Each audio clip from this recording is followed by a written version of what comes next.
Meu nome é Jesuíno de Souza Oliveira, casado com Rosilda Pereira dos Santos Oliveira. Eu tenho duas filhas, Luciana Santos Oliveira, advogada, servidora pública estadual no Tribunal de Justiça da Bahia. Tenho Laís Santos Oliveira, advogada, né? Minha mãe, Dona Francisca de Souza Oliveira, 97 anos. Minhas irmãs, meus irmãos, né? Alguns já foram, outros continuam, né? E nasci na cidade de Ilhéus, né? Distrito de Pontal, em 3 de julho de 1957. Meu pai era alagoano, falecido em 2 de novembro de 64, eu tinha praticamente 7 anos, tinha acabado de fazer 7 anos. Minha mãe era de Iambupe, perto de Alagoinhas. Ela veio para Ilhéus, trazida com a filha de uma dona de uma pensão no Pontal, Dona Silvina, né, Dete, amigas de infância, vieram para Ilhéus na época de 1940, por aí, né? E dessa forma se formou a nossa pequena família, onde originalmente eu, Jesuíno de Souza Oliveira, Gileno de Souza Oliveira, meu pai, José Cabral de Oliveira, e minha mãe, Dona Francisca Cavalcante de Souza, né? Sabe? Isso correu tudo bem no Pontal até 64, quando ele veio a falecer, né? Aí começou as dificuldades, Barbosa, porque minha mãe precisou ir trabalhar e a pessoa que deu a guarida para ela foi Dona Silvina, dona dessa pensão, e nós fomos obrigados a ser internados na Escola do Malhado. Hoje ainda existe ainda essa Escola do Malhado, por uns 3 anos, né? Internados lá. Imagine você, eu tinha acabado de completar 7 anos, meu irmão tinha acabado de completar 6 anos, né? E já vivendo sem a mãe, né? E ter perdido o pai, né? E passamos esse período lá, né? Estudando e fazendo as coisas que tinha que fazer, mas devido aos maus tratos dos maiores, nós resolvemos fugir pela linha do trem. Pegamos a linha do trem que vai para o porto, entra ali na Petrobras, sobe e passa debaixo do Catalão e desce lá embaixo, onde hoje é o terminal rodoviário, ali tem um cais. Não havia ponte, não havia aquela ponte do senhor Lormanto Júnior, né, que foi inaugurada em 1967, e tínhamos que pegar aqueles barcos para atravessar do Ilhéus para o Pontal. E durante essa fase, quando nós conseguimos chegar no cais, não tinha dinheiro, tínhamos que estar pedindo, e conseguimos atravessar. O dono do Besouro, que é aqueles barcos menores, né, conhecia a Dona Silvina, a dona da pensão, que era em frente ao Clube Social do Pontal, na rua da frente, e nós conseguimos chegar no Pontal.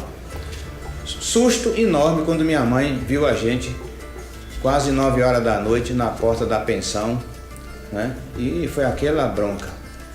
Só não teve surra porque Dona Silvina não deixou. Mas foi assim, né? Já ouvi de lá: Francisca, não brigue com os meninos, porque se eles estão aqui tem motivo, né? Aí deu alimentação. Na minha casa não tinha energia elétrica naquela época. Eu morava na Rua do Bonfim, fundo para o aeroporto de Ilhéus, né, ali no Pontal. E daí começou uma nova luta, né? Aí fomos colocados para estudar. Minha mãe passou a trabalhar na paróquia de São João Batista, ali na Praça do Pontal, naquela igreja. E foi aquela coisa toda, né? Aquela instabilidade, uma infância difícil, né?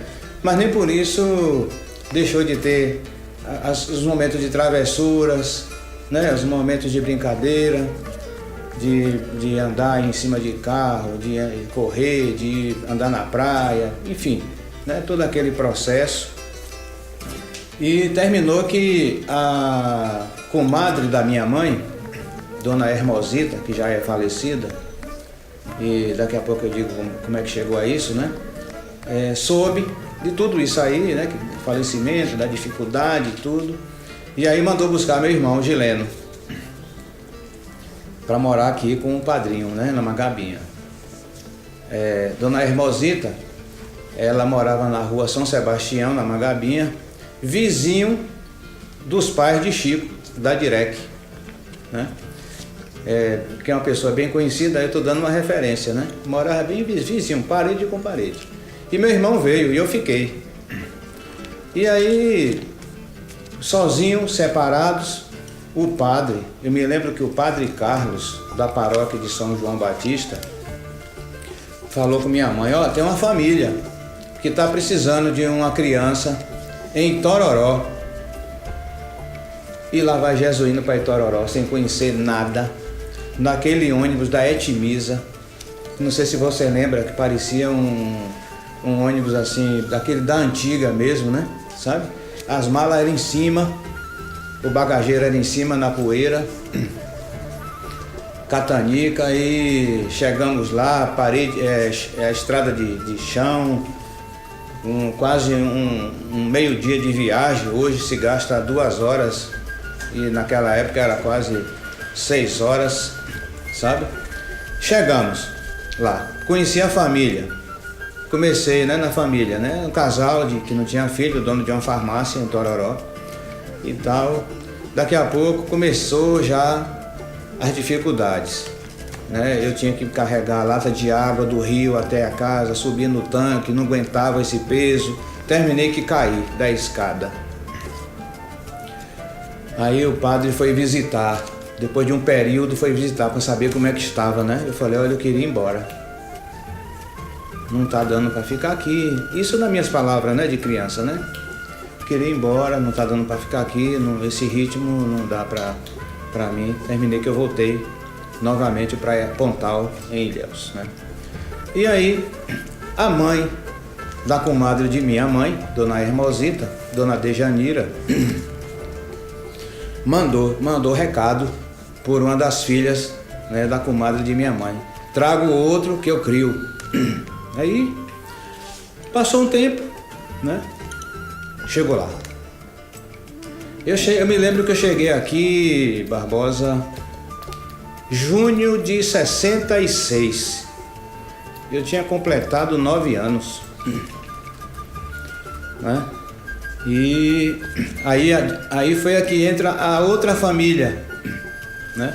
A família da minha tia, com mais 8 filhos, né? Que são esses meus irmãos que eu tenho, além do meu irmão biológico, né? Eu ganhei mais 8 irmãos, todo mundo pobre. Minha tia era lavadeira, lavava roupa no rio. Eu ajudava ela em tudo que precisava, né? Ela tinha também um serviço de marmita para complementar as coisas, né? Cada um trabalhava. Meu irmão tinha mecânico, tinha motorista, tinha pintor, manicure, cada um se virava, né? Isso já era 1966, na Avenida Garcia, aqui em Itabuna, que é quando começa a minha infância, propriamente dita, né? Porque a outra infância praticamente eu não tive, sabe? E aí que eu comecei, né, a realmente poder, com todas as dificuldades, começar a ter uma infância, adolescência.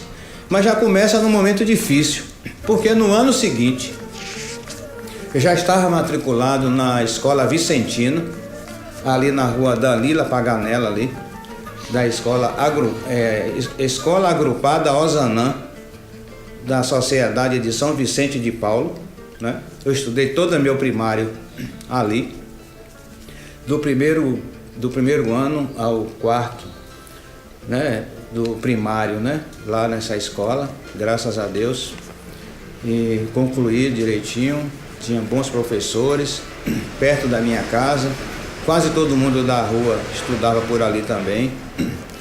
E acontece que no ano seguinte, aí começou uma tragédia, né, que todo mundo viveu aqui em Itabuna. que foi a enchente de 1967. A enchente de 1967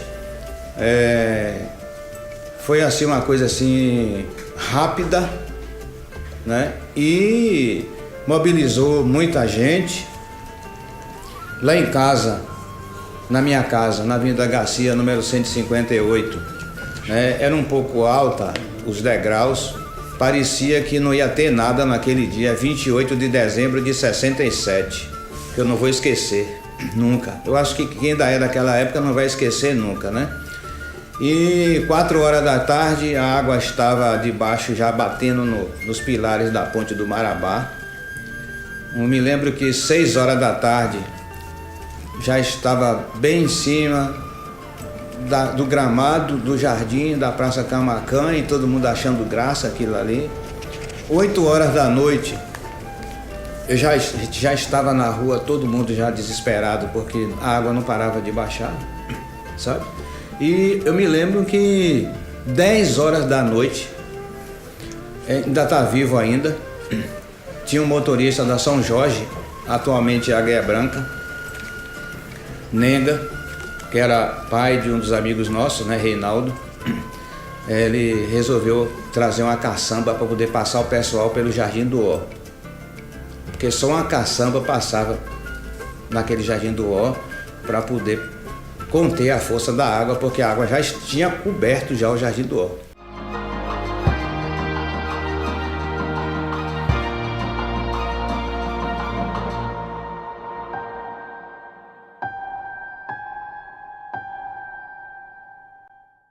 Essa fase de adolescente ali na época, Barbosa, a partir de 1967, com a vivência com a minha nova família, né? Aqui em Itabuna, né? Que eu passei a ser o caçula da família, né? Foi épocas boas, porque a gente tinha momentos fantásticos quando ia para o Cine Marabá trocar gibi, porque para poder entrar no Cine Marabá era uma luta. Além da carteira de identidade estar totalmente organizadazinha, né? Tinha que estar com dinheiro, a gente engraxava sapato durante a semana para poder pegar o dinheiro do cinema, do matinê para ir. Quando não era isso, assistir os jogos do Itabuna Esporte Clube, que a gente era fã do Itabuna Esporte Clube, né? Então ninguém tinha dinheiro também para poder pagar a entrada, tinha que pular o muro. E a gente tinha muitos amigos, né, que faziam isso, né? Na maioria, todos os meus colegas daquela época, Reinaldo, Carlos Santal, Ronaldo, Balbino, Djalma, e diversos outros colegas, né, que tinham essa vida assim um pouco difícil. A gente sempre pulava o muro da Desportiva Itabunense para prestigiar o time, sabe? E muitas vezes a gente tinha que ser conduzido para sair, né?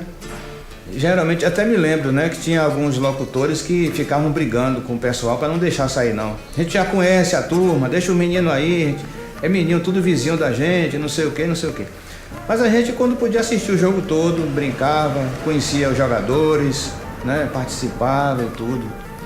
Fora isso, as brincadeiras na quadra aqui da Beira Rio, né, banho no rio. Eu mesmo, a gente tinha uma turma de pular da ponte do São Caetano, né? Me lembro que teve uma época que a gente pulava do lado, olhando daqui da rótula para a ponte, a gente pulava do lado esquerdo. Mas para mostrar que era muito bom, tinha que pular por cima dos fios, né? Para poder, menino, coisa de menino, né? E numa dessas brincadeiras, eu machuquei o pescoço. Eu machuquei o pescoço e tive que ser levado para a clínica de Dr. Oscar Jesuíno. Minhas duas irmãs me levaram, Mercedes e Verinha, né? E foi uma dor de cabeça, porque eu passei um ano fazendo fisioterapia para ver se eu conseguia resolver o problema que causou no meu pescoço. Eu ainda tenho isso até hoje. Por causa disso eu deixei de jogar bola, porque eu não podia cabecear, né? Porque nós também tínhamos um time de futebol muito bom, que participava de torneios, tanto aqui na Beira Rio, na quadra da Beira Rio, como na Desportiva, né? Eu tinha o time do Vasco, Um colega tinha o Palmeiras, outro tinha o Cruzeiro, outro tinha o Flamengo, outro tinha o Vitória, outro tinha o Bahia. A gente fazia disputas de campo, né? Me lembro que eu tinha um centroavante, nós tínhamos, eu digo tinha porque o dono do time era eu, né? O dono das camisas, das meias, das coisas, tudo era eu, né? E eu tinha um centroavante que hoje é muito conhecido aqui em Itabuna, né? Que é Kleber, Dr. Kleber Dantas Andrade, que é amigo de infância, né? E a gente sempre lembra, né? Que ele era o centroavante do meu time, né? E todo mundo assim, tinha gente, tudo conhecido de time de futebol, né? Tinha Eric, que já faleceu, tinha Nego, que já faleceu, Zezinho, que já faleceu, tinha o Baé, que já faleceu. Peri era um pouco mais velho, morava um pouco em cima da minha rua. Inclusive a irmã dele é muito minha amiga até hoje, né? Mas ele já morava um pouco assim. Então a turma grande, os adultos, não se misturava muito com a turma adolescente não, sabe? Mas a gente tinha uma turma muito boa. Inclusive a gente participava como é que eu posso dizer? Dos treinamentos da banda Lordão, que naquela época era Lorde Show. Era na Rua de Cima, que hoje é conhecida como a Travessa Garcia, mas naquela época era Beco do Aluvaiá. E o treinamento, o ensaio, né, era na casa de seu João Carnidura, que era o pai de Mimide, filho de Dona Rosa. E era uma festa quando a gente ia para lá assistir os ensaios, né, porque já conhecia todo mundo. E aonde estava, a gente já sabia, né, aqueles meninos ali, os meninos da Avenida Garcia, ninguém mexe não. E assim foi, né. Depois fui fazer o ginásio, fiz o ginásio todo no IMEAM. Todo mundo também, não tinha ninguém era rico, né? Todo mundo era. E eu tive a oportunidade de ter os colegas da banda Fase, do Fase Mirim, né? Todos os meus colegas no IMEAM.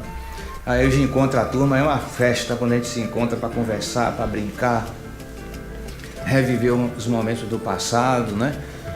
E no IMEAM, eu fiz o ginásio da 5ª a 8ª série, toda também no IMEAM, e tive a oportunidade de ter excelentes professores, né?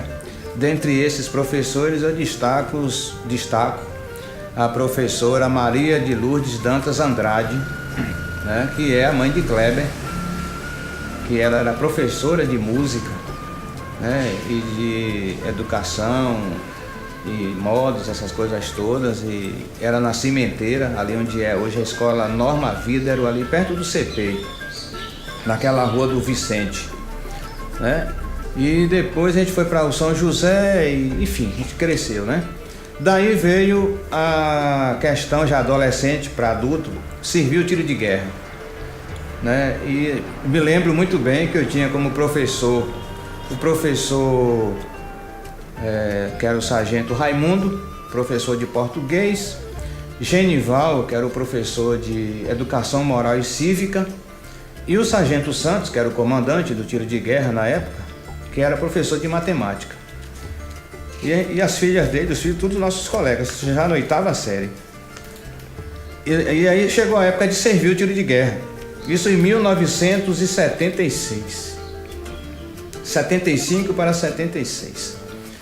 Chegamos lá, todo mundo magrelo, né? Eu mesmo era bem magro mesmo, né? Ele disse, aí ele viu todo mundo, não disse nada, né? Todo mundo lá brincando, sorrindo, aquela coisa toda, achando que ia ser tudo fácil, né? Aí ele viu a gente, tal, na fila e tal. Quando ele reuniu todo mundo, que viu a turma toda, ele falou: olha, cambada, não fique pensando que eu vou dispensar um. Todos vão servir. Tá? E aqui não tem negócio de magreza não, viu, seu Jesuíno? Você vai servir. Falei, mas professor, esse professor não. Aqui eu sou sargento, autoridade. Tá. Fui servir. Aí começou, né, tal. Aí fui fazer os cursos que tinha que fazer, já estava já no primeiro grau do ensino, já estava na primeira série do 2º grau, já no estadual, já começando a fazer o núcleo básico para fazer depois contabilidade. E ele realmente selecionou para o curso de cabo. já vai a turma toda. A turma que era aluno deles, tudo foi fazer curso de cabo, né? Eu me lembro que eu passei em primeiro lugar no curso de cabo. E depois me selecionaram para guarda-bandeira. Depois me selecionaram, ele viu eu tocando os instrumentos, me selecionou para a banda. E aí ele falou: ó, Jesus, você vai escolher agora, você quer a banda ou quer ser guarda de honra da bandeira? Eu falei: irmão, o que o senhor disser que vai ser, né? Terminou que eu escolhi ser o cachamó da banda do tiro de guerra, a banda marcial do tiro de guerra. E esse negócio ficou que depois que eu terminei de servir o tiro de guerra, ainda fiquei mais uns 8 anos servindo a instituição, né? Por prazer, por amizade, por tudo, né? E depois eu me formei, né? E me formei em técnico em contabilidade. Já estava trabalhando, meu primeiro trabalho foi em Barreto de Araújo, Produtos de Cacau S.A. Era uma grande empresa compradora, exportadora de cacau naquela época, né? Conheci muita gente importante de Itabuna naquela época, porque a maioria, né, dessas pessoas produtoras rurais, né, negociavam seus produtos nessas empresas, né? Era Manuel Chaves Cacau, Barreto de Araújo, Itaconcal, Manuel Joaquim de Carvalho, Calheira Almeida, enfim, Bercal, Salvinho. Conheci muita gente, né? De Barreto de Araújo eu entrei como office boy no dia 1º de abril de 1976. Eu tinha acabado de fazer uma apresentação no dia 31 de março em Ilhéus para o comando da 6ª Região Militar, né? Porque o comandante-geral, o general Adir Fiuza de Castro, veio fazer visita às tropas, né? E em comemoração à Revolução, nós tivemos que fazer uma apresentação para, né, o comandante da 6ª Região Militar, Bahia e Sergipe, e que aconteceu durante o dia todo em Ilhéus, lá no comando da 6ª Região Militar. E como a gente tinha cargos de comando, né, tivemos que participar e foi muito bom. Só que no outro dia, 7 horas da manhã, eu já tinha que estar no trabalho. E comecei a trabalhar, inicialmente limpando, varrendo, né, servindo café, enfim, fazendo os serviços que tem que fazer mesmo, né? Todo office boy faz, não tenho nenhuma vergonha disso. Tinha uma farda azul que era própria da empresa Barreto de Araújo, né? Confeccionada e tudo, né? E fiquei lá por 2 anos e meio, mas por questões salariais também, né? E depois eu ingressei no Banco Itaú como escriturário. E aí já entra a parte, já começa a parte profissional propriamente dita, né? Eu fiquei praticamente uns 2 anos no Banco Itaú e depois eu fui para o Banco Econômico trabalhar, porque todo mundo já me conhecia no Banco Econômico, aí eu fui trabalhar no Banco Econômico, também mais por uma questão salarial, porque precisava realmente do salário, mas fiz muitos amigos no Barreto de Araújo. Pra você ter ideia, meu chefe em Barreto de Araújo, Barbosa, era Érico Fernando Veloso Dutra, que depois passou a trabalhar comigo, já eu profissional e eu já chefe do escritório, né? Da Exame Contabilidade, já há um tempo bem mais para frente, né? E aonde eu chegava, representando a empresa, todo mundo já sabia que era o menino de Barreto de Araújo ou o menino de Sansão, que era o gerente da empresa naquela época, né? Então não tinha dificuldade. Seu José Soares Pinheiro, por exemplo, recebia, quando sabia que eu estava, não deixava esperar, manda entrar. E assim era outras personalidades daqui de Itabuna. E depois surgiu uma grande oportunidade realmente profissional e eu tive que deixar o Banco Econômico. Isso aconteceu em maio de 1980, foi quando eu ingressei efetivamente na área contábil, né? Quando eu fui trabalhar na Volkswagen de Camaquã. E da Volkswagen de Camaquã, isso já em 1980, foi quando eu comecei, né, efetivamente como técnico em contabilidade autônomo. Eu passei a ser contador da Volkswagen de Ilhéus, compartilhando com um grande amigo meu, parceiro, irmão José Raimundo de Abreu, em Gandu, Teixeira de Freitas, Eunápolis, Canavieiras, Itamaraju. E dessa forma comecei o escritório com 2 amigos, né, que estão vivos, graças a Deus, Antônio Carlos Fernandes de Rosa e Antônio Marcos Lima de Almeida. Esteve recentemente comigo, né? Todo mundo está aposentado e eu estou trabalhando, né?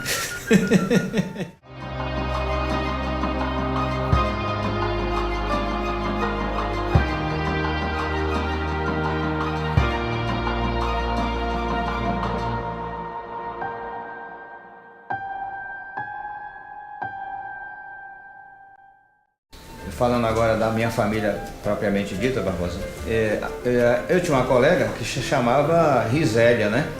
Risélia era a irmã da minha atual esposa, Rosilda, sabe? E eu conhecia assim, né? Como eu trabalhava no Banco Itaú na época, o namorado dela era meu colega, Carlos Alberto, e uma vez, um domingo, Jesuíno, bora assistir um jogo do Palmeiras lá em Ferradas. Falei, vambora. Você me pega em casa? Eu morava na Magabinha, na rua São Sebastião, número 100. Passou lá em casa, disse, não, eu vou passar na casa da minha namorada, que ela vai pegar a irmã dela, né? E passou, pegou, foi para Ferradas, e conversa vai, conversa vem, né? Eu conheci a Rosilda, e foi aí que começou, né? Durante o tempo, eu trabalhando no Banco Econômico, a gente ainda conversava. Depois eu fui trabalhar, fiquei 5 anos trabalhando em Divino, em Camaquã e tal. Até que começou o namoro. Do namoro fui pro noivado. E do noivado eu completei agora, dia 30 de junho, 33 anos de casados. Com Dona Rosilda Pereira dos Santos Oliveira, professora, pedagoga, filósofa, né? Sabe? E dessa união nasceu minhas 2 filhas, né? Que eu amo de paixão, Luciana e Laís, né? Todas as 2 são advogadas, são da área do direito, né? Estão trabalhando, graças a Deus, né? Especialistas já em determinadas áreas. E formamos assim, aumentou a família, né? Porque a família dela é uma família numerosa, cresceu a nossa família, né? Essa coisa assim. E me lembro, Barbosa, que durante esse período de 67 para cá, né? Falando um pouco de política, né? Eu me lembro de 67, primeiro prefeito de Itabuna, que eu conheci, que vivi pouco, inclusive acompanhei, foi o maior sepultamento que eu já vi na minha vida, foi José de Almeida Alcântara, né? Que foi considerado um bom prefeito aqui em Itabuna.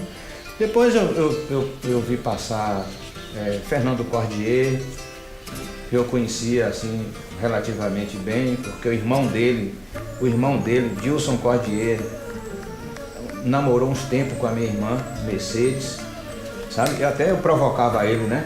Eu até recebi umas carreiras dele em uma época, porque eu era muito nojento, muito enjoado nessa brincadeira. Eu tinha era meio ciumento com as irmãs, né? E eu ficava provocando, né?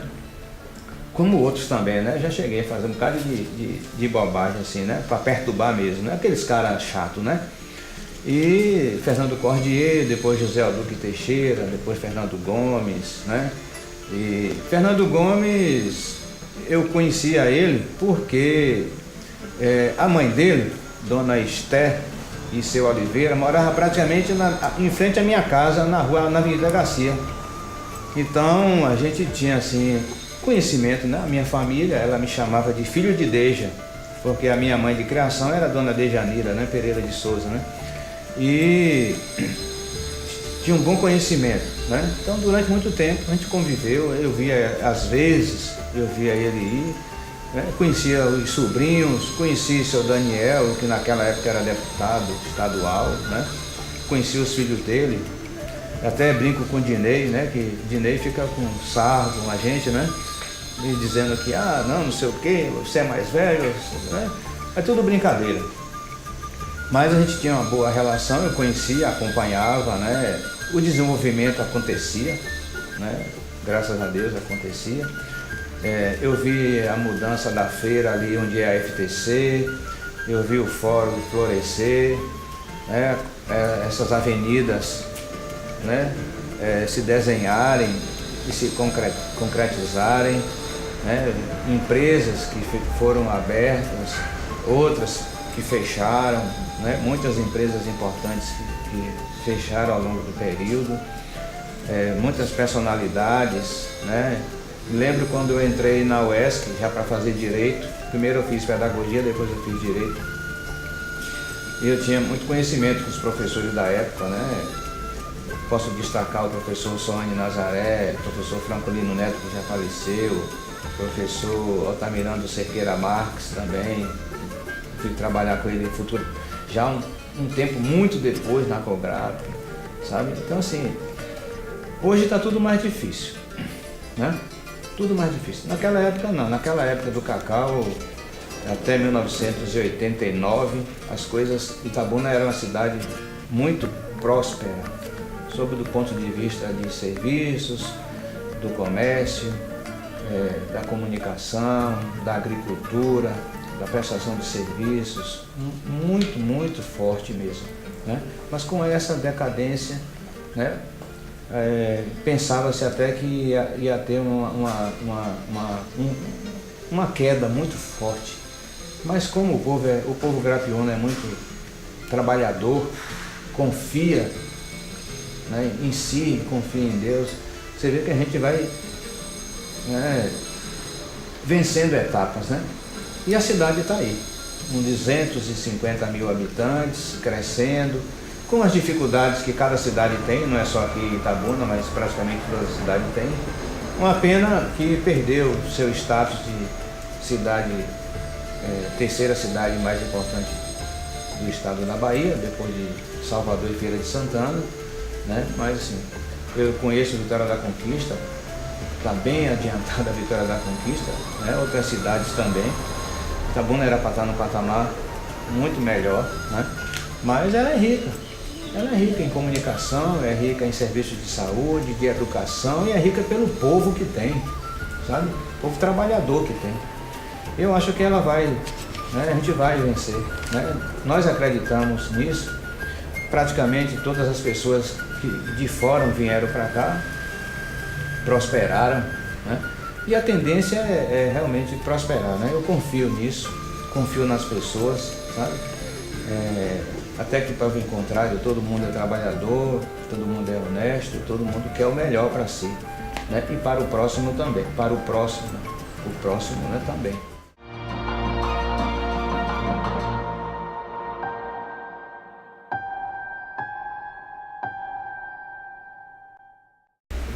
Vamos imaginar o término do governo em 31 de dezembro de 2008, né?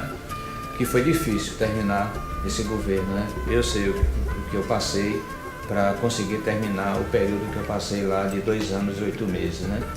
Mas olhando a gestão seguinte, fora a iniciativa de melhoria da Avenida Amélia Amado e a construção ali a reconstrução daquela ponte ali, que vai para Ilhéus, ali depois da Ponte Nova do Bairro da Conceição, Felícia Novaes, me falha a memória, né?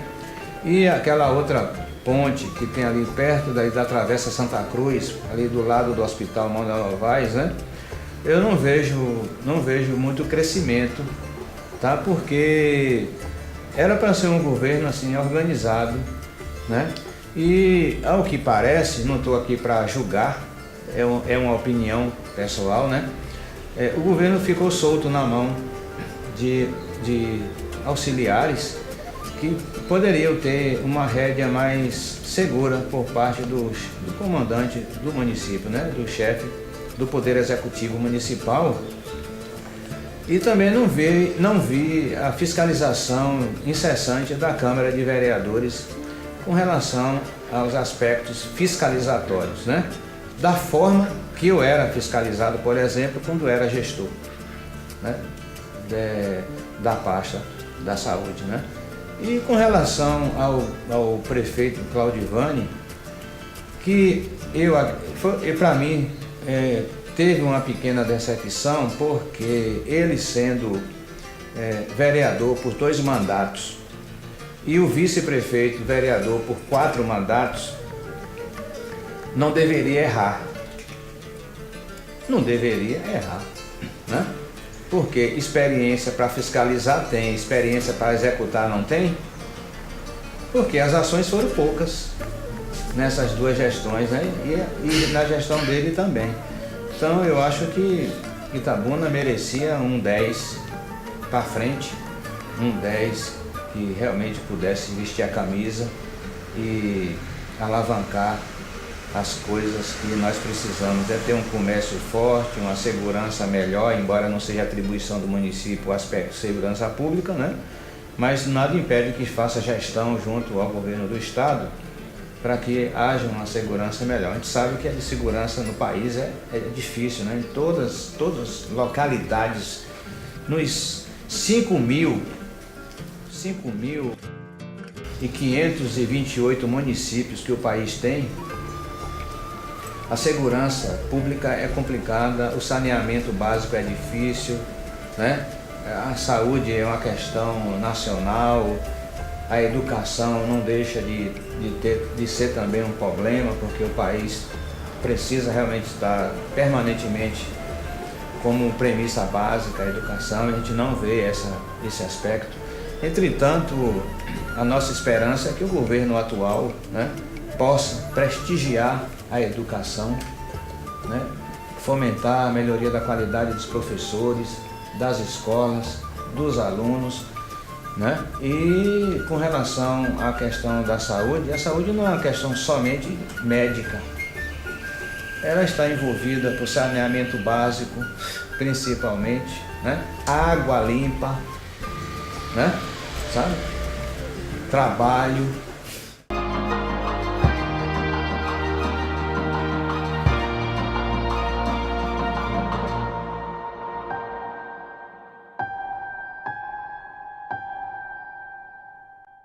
Participar da vida pública, primeiro foi um chamamento que eu não tive condições de recusar, né? Porque era um momento difícil, crucial para o governo municipal naquela época, maio de 2006, né?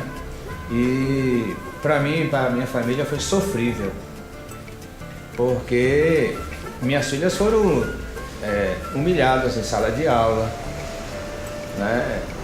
Minha mulher teve problema de saúde, sabe? Minha vida toda destroçada, sabe?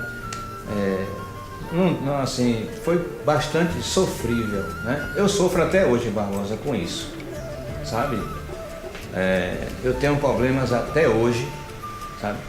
E eu meço muito. Se tiver que me falar em voltar à vida pública, eu não voltaria jamais à vida pública, sabe? Prefiro continuar na minha vida privada, né, trabalhando com o que já há. Mas assim, foi muito sofrível, eu não gosto nem de falar. Porque lidar com 124 municípios, incluindo Itabuna, uma população nominal de 3.155.000 habitantes, com recurso limitado mensalmente em torno de 8 milhões, né, para distribuir entre prestadores, fornecedores e servidores. Só de servidores tinha 2.105 servidores diretos, né, fora os indiretos. Problemas dos mais variados possíveis, né? E assim, eu sou uma pessoa humanista, não sei ver uma pessoa sofrer e deixá-la sofrer. Se eu tiver que comprar um medicamento, eu vou comprar. Se eu tiver que enviar um paciente para outra unidade de saúde, em Itabuna ou fora de Itabuna, eu iria enviar, sabe? E assim, às vezes a gente responde por determinadas situações, né? Por comprar um medicamento que não podia comprar, fornecer um serviço que não podia fornecer, mas eu não sou de deixar as pessoas sofrerem, sabendo que é dever do Estado zelar pela saúde, sabe? Não é a burocracia que vai me deixar ver uma pessoa morrer. Isso aí para mim é ponto fechado. Eu não discuto, sabe? É ponto fechado. E por mais que quisessem que eu fosse grosseiro, mal educado e que dissesse não funciona comigo. Eu vou permanecer educado, paciente, tolerante, sabe? Porque eu sei que é que a pessoa do outro lado está passando. Ninguém procura um médico para visitá-lo por cortesia. Ninguém vai à unidade de saúde nem ao hospital para visitação, né? Vai porque há uma necessidade básica. E eu entendo dessa forma, tá? Lógico, tem que seguir os regulamentos, os regimentos, as instruções, lá é evidente que tem, né? Mas tem coisas que transcendem a isso. E a vida, ela é acima de tudo isso. É o melhor e o maior bem que o ser humano tem nesta vida, é a vida. Isso é indiscutível. Sabe? Minha fé não me permite isso. Eu sou católico, apostólico, romano, sabe? Cresci dentro da igreja católica. Me lembro que do período que eu fui internado no Colégio São Jorge dos Ilhéus, lá atrás em 1966, estudando de graça numa escola ali de alunos ricos, a maioria daqui de Itabuna, que eu não conhecia, né? Tive a oportunidade de servir na igreja, que cada um era escalado uma semana para ser coroinha do bispo, né? Na Catedral São Jorge, na igreja São Jorge dos Ilhéus, que era colada à escola, e na Catedral São Sebastião em Ilhéus, né? Geralmente um a cada domingo era escalado, né? Ou dois, dependendo do grau da missa, né? E a gente vai vivendo. Então eu permaneço nessa mesma crença. Creio em Deus, Deus Pai Todo-Poderoso, acima de tudo.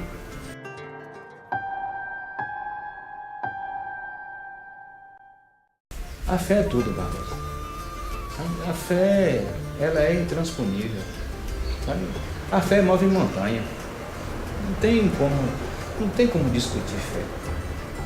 Sem fé você não faz nada. Sem fé você não fazia a TV Itabuna, sabe? Porque você foi um batalhador, um empreendedor que acreditou numa TV fechada. Me lembro quando você inaugurou essa televisão em 2004, né? Você me convidou para fazer um programa lá, eu falei, rapaz, não sei nada de televisão. Certo? Mas como eu já tinha uma vivência, e você lembra disso na TV Cabralha, né? Porque eu fiquei na TV Cabralha uns 10 anos, né? Assessorando o bispo João Batista e outros que vieram, né, depois dele, e entreguei a televisão, graças a Deus, tranquila para, né, ser tocada, né?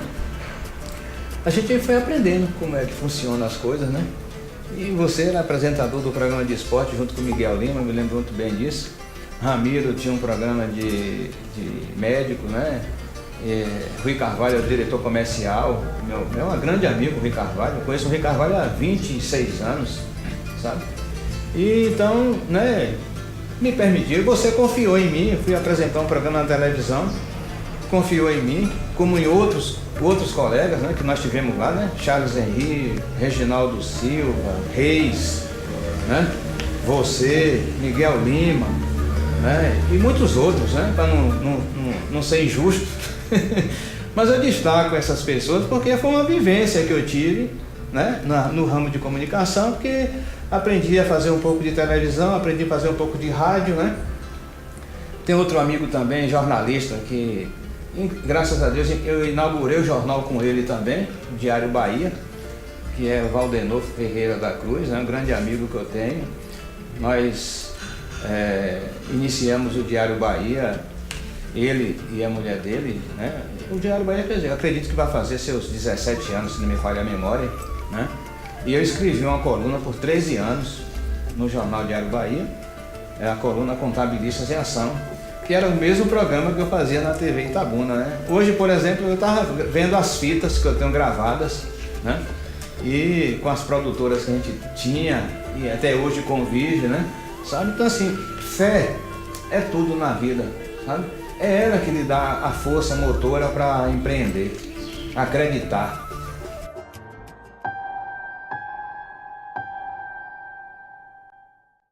A vida é tudo. sabe? E a morte é uma coisa que você não tem o que fazer, inevitável, sabe? Só que precisa saber morrer, Barbosa. Do mesmo jeito que precisa saber viver, né? Como diz Titãs, é preciso saber viver, é preciso saber morrer. Morrer com dignidade, sabe? Morrer com o dever, né, prestado, assistência feita a seus amigos, sua família, seus colegas. Eu tenho excelentes colegas. Se eu fosse enumerar os colegas que eu tenho de profissão, era uma coisa assim incontável. Por isso, para não citar, né, um e o outro ficar magoado, eu prefiro não citar nenhum. Mas eu tenho excelentes colegas. Colegas são irmãos para mim. Colegas que me ajudaram na profissão, pessoas que me ajudaram na profissão, família que me ajudou na profissão, pessoas fora da minha família que me ajudou na minha vida, me ajuda até hoje, sabe? Então assim, a fé é uma coisa intransponível, sabe? Só Deus mesmo pode, né, dizer diferente, né? E a morte é uma coisa inevitável, né? A gente tem que estar preparado para ela, porque ela chegará.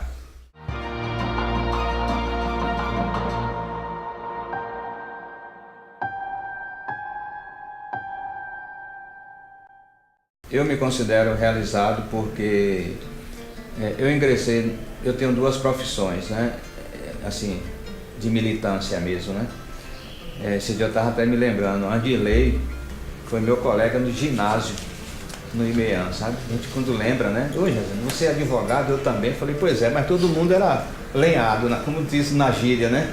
Naquela época, né? Então, assim, em termos de contabilidade, Barbosa, eu me sinto completamente realizado porque, além de exercer e ter o reconhecimento público de ser um contador a nível estadual, a gente conseguiu realizar algumas coisas, né? Eu consegui, com outros colegas, fundar um sindicato forte.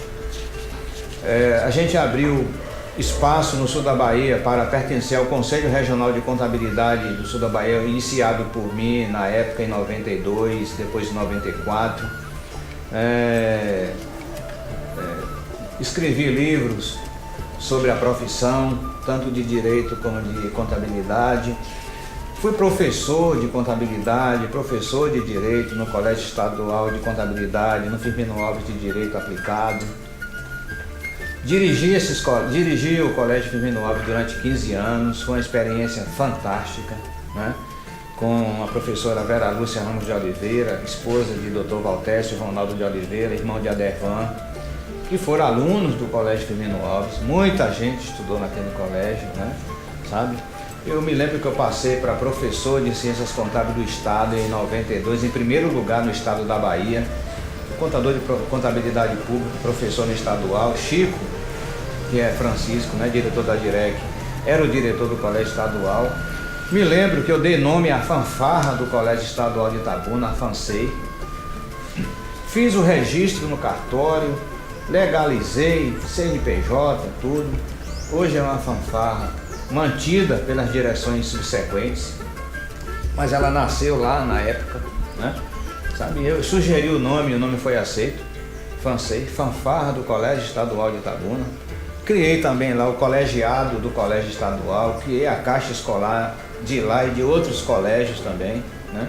Então assim, eu me considero como advogado, milito na área atualmente tributária, mas já militei na área trabalhista, defesa do consumidor, comercial, né?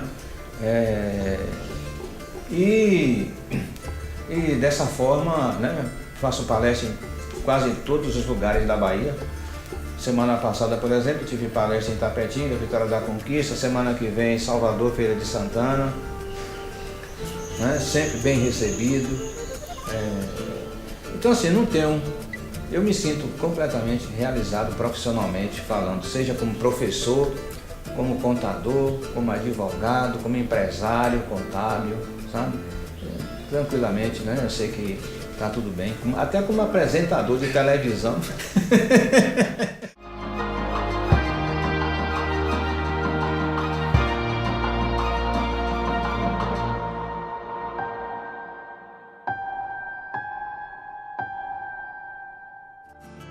Eu me sinto completamente realizado. Minha família é uma família que... Quando eu falo família, eu estou falando de meus irmãos, primos, sobrinhos, mulher, filho, mãe de criação. Eu tive 3 mães. Uma mãe de leite, uma mãe de criação e minha mãe biológica, que está viva, Dona Francisca Cavalcante de Souza. E agora em outubro ela faz 97 anos de idade. Lúcida, e forte também, sabe? Então assim, eu me sinto realizado. O que é que eu não faria? Tem coisas que eu não faria. Determinadas coisas eu não faria, né? Aceitar determinados cargos em determinados órgãos. Eu não faria. Eu focaria apenas 2 itens de profissão para trabalhar, sabe? Eu tenho uma paixão pelo magistério, né? Eu gosto de ensinar e, assim, assumir determinadas funções eu não assumiria, como eu assumi, não assumiria, né? E como homem, Barbosa, eu não tenho queixas do que eu não faria, não. Eu não me arrependo, assim, de nada que foi feito, que eu não pudesse fazer. Eu poderia fazer melhor, eu podia aperfeiçoar aquilo que eu já fiz, sabe? Por quê? Porque eu não fiz mal a ninguém, eu não enganei ninguém, não roubei ninguém, não matei ninguém, sabe? Então, assim, desses pontos nevrálgicos da vida, eu não posso dizer que eu não faria, né? Porque eu procurei sempre fazer o bem. Até aos inimigos eu faço o bem, sabe? Então, é seguir em frente e pedir a Deus que possa me oportunizar com mais alguns anos de vida, se Ele permitir. Mas, assim, eu me sinto completamente realizado, sabe? E poder contar com os amigos. Você é uma pessoa que é amiga, sabe? Considero, entendeu? E muitos outros que eu considero, sabe? Agora, tem algumas coisas realmente me chateiam, né? Sabe? Nós estamos vivendo uma época nesse país complicadíssima a nível político, sabe? Repensar a democracia brasileira, repensar por partidos, repensar Congresso, repensar tudo isso, né? Porque a gente não sabe mais em quem confiar, né? O judiciário está na mesma situação, o legislativo está nessa situação, o executivo dessa situação, né? Nós temos que ser muito fortes para saber o que fazer em 2018. Tem que pensar muito o que fazer em 2018 para não errar, né? Porque isso é um erro irreparável, não é verdade? Sabe? Então eu me sinto assim, posso até dizer, né, que a gente às vezes tem vergonha do que está acontecendo, sabe?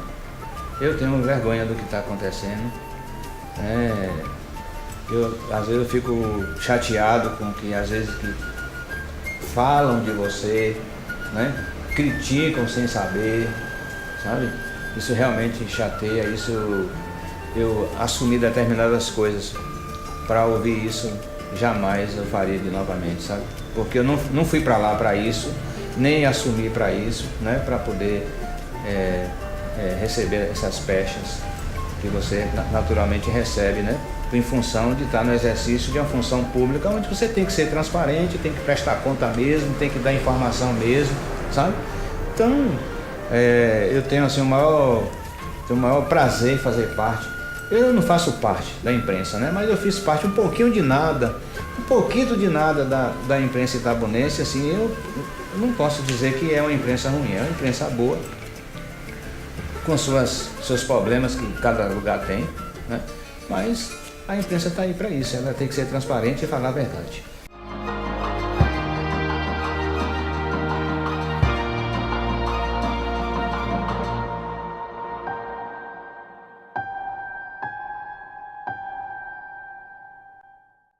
Nesse mundo que nós vivemos, para quem não assiste ou já assistiu um seriado americano chamado House of Cards, nós estamos vivendo isso, sabe?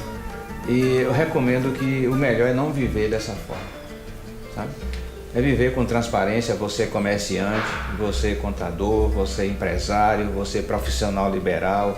É viver com transparência, sabe? Pagando os seus impostos dentro do exercício de cidadania, não enganar ninguém, não obter vantagens que você sabe que não são devidas ou nem apropriadas. Aos estudantes, eu tenho um projeto que eu faço nas faculdades, de contador falando para quem quer ser contador. E é justamente isso que eu digo. A contabilidade é a transparência do patrimônio. Ela reflete a sua vida. E para refletir a sua vida, esse espelho precisa mostrar o que vê. Não é verdade?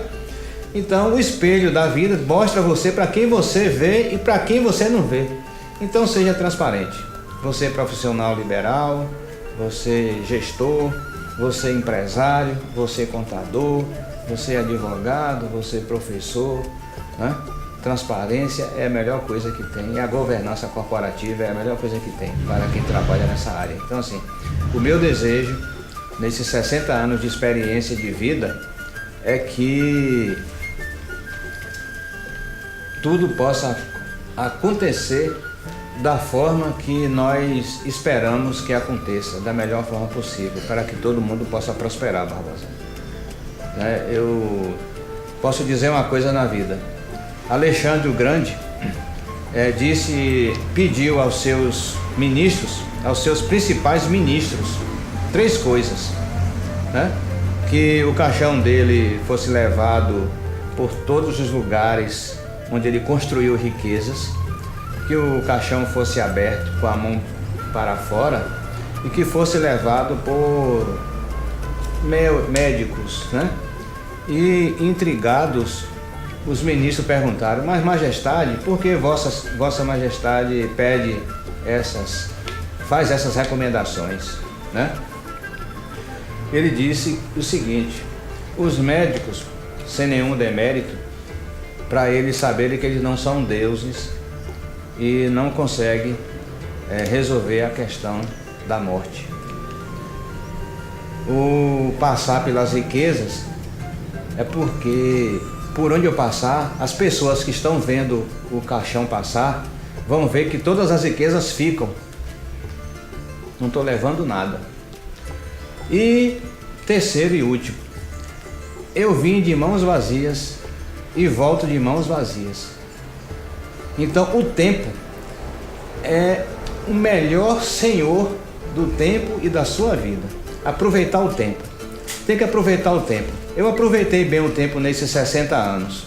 Aproveitando com a família, com meus colegas, com a profissão, com os meus clientes, com meus amigos. Eu aproveitei bem o tempo. Se Deus permitir que Ele renove esse contrato de vida, eu vou ficar muito agradecido. Obrigado.